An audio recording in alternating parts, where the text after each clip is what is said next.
गरीबी में मेहनत सभी कर रहे थे, मर्द भी बाकी और तो स्त्रियां छोड़िए, भी कर रही थी। नारीवाद ये हो जाता कि औरतों को ढंग से सड़कों पर खड़े होने का अधिकार मिल जाए, औरतों को चाय पानी की दुकानें मिल जाए। आज तक इस दिल्ली जैसी जगह में कोई ढंग की जगह नहीं है, ये तो दिल्ली राजधानी है, जहाँ की औरतों को लगे हाँ ये मजे की जगह है, यहाँ खड़े हो, या सबको लगे, औरत मर्द सबको लगे, एक जगह आपको नहीं मिलेगी, सब फिक्स्ड जगह है, पैसे वालों की पैसे जगह। वालों की जगह है। तब तो पब है, पब तो आजादी आजादी है। तो ये नारीवाद की सीमा हुई, और नारीवाद की सीमा सिर्फ इसलिए हुई, और सिर्फ नारीवाद की नहीं, कभी आगे बात करेंगे, समाज सुधार की भी भारत में इसीलिए कोई बेहतर पहल नहीं हो पाई क्योंकि सारे पर एनजीओज ने कब्जा कर लिया और सब कुछ एक डायरेक्शन में जाए। जैसे मान लीजिए आप हिंदी साहित्य का एनजीओ खोल दें तो आप फिर साहित्य की ही बात करेंगे, वो भी एक खास तरह के साहित्य में भी एनजीओ आया स्त्रियों और दलितों के उद्धार के लिए, वो भी एक खास फोकस पर आया।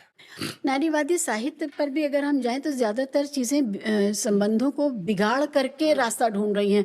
कहीं डैमेज कंट्रोल नहीं है, कहीं उस डैमेज को बेहतर बनाना नहीं है। क्या हर बार हमेशा रिश्तों में परेशानी आएगी तो उसको तोड़ फोड़ छिन भिन कर पाठक दिया उसका वही है ना मैडम, मैं कह रहा हूँ शिवाजी कि रीडर को तलाशती है। जैसे ये नारीवाद नहीं है, ये बाजार है। जैसे मान लीजिए कि हमने एक गंभीर बहस की और हमने कहा कि स्त्री सशक्तिकरण में किसान महिलाएं हैं और मजदूर महिलाएं हैं, इनकी ताकत मर्दों के बराबर करो, इनको अधिकार करो और इनको स्पेस दो, विमर्श में लाओ, सभाओं में लाओ, आंदोलनों में लाओ, भाषण में लाओ, ठीक है, चूल्ही चौके से बाहर लाओ और चौकी पर बैठाओ, बहस में लाओ। तो कहेंगे ये बोरिंग टाइप ऑफ स्त्री विमर्श है, डिस्कोर्स बाजार इसको नहीं एक्सेप्ट करेगा। लेकिन यही स्त्री विमर्श क्या है साहब, फलाने के साथ गई तो उसके साथ संबंध बन गए तो बात आ गई, फिर वो धोखा दे।